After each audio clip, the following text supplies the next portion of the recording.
धरा सुरनितंबिनी सेवितां नवां पुरुहलोचना अभिननाम्बुदश्यामला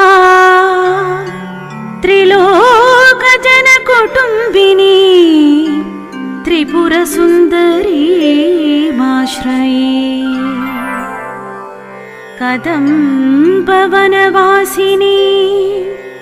कनकवल्लकी धारिणी महार्हमणिहारिणी